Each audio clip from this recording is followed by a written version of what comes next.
આજે ધોરણ 10નું પરિણામ જાહેર કરવામાં આવ્યું છે। જૂનાગઢ જિલ્લાનું 78.26% પરિણામ નોંધાયું છે। અત્યારે જૂનાગઢની આલ્ફા ઇન્ટરનેશનલ સ્કૂલમાં અભ્યાસ કરતી વ્યાસ વાચા વિદ્યાર્થીનીએ 99.99 PR બોર્ડમાં પ્રથમ ક્રમાંક પ્રાપ્ત કર્યો છે। હવે જીવનમાં એન્જિનિયરિંગમાં અભ્યાસમાં આગળ વધવા માંગે છે। આ અંગે વાચા વ્યાસ પોતે 8 કલાકનું વાંચન કરતી હતી અને તે જણાવે છે કે આ વખતેની પરીક્ષામાં દરેક પેપર તેને પોતાની મહેનતને લીધે સહેલા લાગ્યા હતા। ફક્ત ગણિત અને વિજ્ઞાનના પેપર થોડા અઘરા હતા। જો કોઈ વિદ્યાર્થી સફળતાની ચાવી જાણવા માંગે છે તો તેણે સ્કૂલ દ્વારા જે ભણાવવામાં આવે છે તે રોજે રોજનો અભ્યાસ રોજ રિવાઇઝ કરવો જોઈએ। વાચાએ પોતાની મહેનત અનુસાર પરિણામ 95% ધારણા કરી હતી, પરંતુ તેને ધાર્યા કરતાં ખૂબ સારું પરિણામ મળ્યું છે અને આજે પરિણામ જાહેર થતાં વાચાએ 98.16% સાથે 99.99 PR સાથે બોર્ડમાં પ્રથમ ક્રમાંક પ્રાપ્ત કર્યો છે। આજે વાચા જપનકુમાર વ્યાસે જે બોર્ડમાં રિઝલ્ટ આવેલ છે એમાં પ્રથમ ક્રમાંક પ્રાપ્ત કરેલ છે। 99.99 PR મેળવા છે।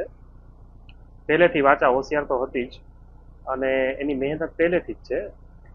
એવું નહીં કે આપણે લાસ્ટના 3 મંથ છે તો ત્યારે આપણે રીડિંગ કરી લેશું, એ પહેલેથી જ વાંચતી। ઘણા પેરેન્ટ્સ એવું કરે છે કે એના બાળકને એમ કહે કે ના તું વાંચ, અહીંયા રમતું હોય બાળક, મોબાઈલ જોતું હોય તો એમ કહે છે કે ના તું વાંચવા બેસી જા, સ્કીપ થઈ જશે, આટલો સમય બગડે છે। એવું વાચાને અમે ક્યારેય કીધું નથી। ભણવાની સાથે એ ખૂબ રમી છે આખા બોર્ડ દરમિયાન। એવું નહીં કે તું વાંચ કરે રાખ।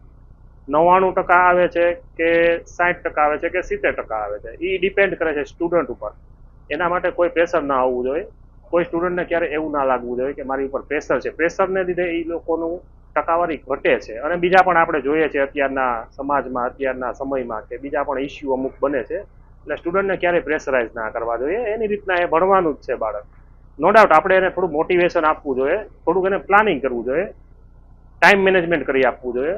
આ બધી વસ્તુ અગત્યની છે અને બાકી બાળક પહેલેથી ભણતું હોય, પહેલેથી જ જે વાંચશે, એને જે આજે શીખડાયું છે એ આજે એકવાર રિપીટ કરશે તો એ ટોપમાં આવવાનું જ છે, 100% આવવાનું છે। બોર્ડમાં આવ્યા બાદ થોડી ગંભીરતા દાખવવી જરૂરી છે। આપણે ભણતર પ્રત્યે થોડું ગંભીર થવું જરૂરી છે। હવે પછી ફ્યુચરમાં આપણે શું કરવાનું છે એના માટેનું આપણે મોટિવેશન કરવું, પ્લાનિંગ કરવું અને સાથે સાથે એકદમ હળવું પણ રહેવું એમ। મારું નામ વ્યાસ વાચા જપનકુમાર છે। આજે રોજ હું આલ્ફા ઇન્ટરનેશનલ સ્કૂલમાં અભ્યાસ કરું છું અને આજ રોજ 10માનું પરિણામ આવ્યું તેમાં મેં 99.99 PR અને 98.16% સાથે બોર્ડમાં પ્રથમ ક્રમાંક પ્રાપ્ત કરેલ છે, જે બદલ હું મારા માતા પિતા અને સ્કૂલ અને ટ્યુશનના શિક્ષકોનો ખૂબ આભાર માનું છું। આગળ જતાં હું એ ગ્રુપની લાઈન સાયન્સમાં લેવા માંગુ છું। ભવિષ્યમાં મારી એન્જિનિયર થવાની ઈચ્છા છે। પેપર દરમિયાન 2 પેપરમાં તો મને સખત તાવ આવ્યો હતો, પરંતુ મારી પહેલેથી તૈયારી હતી એટલે મને તે પેપરમાં પણ વાંધો ન આવ્યો અને તે પેપરમાં પણ મને પૂરા માર્ક આવ્યા છે।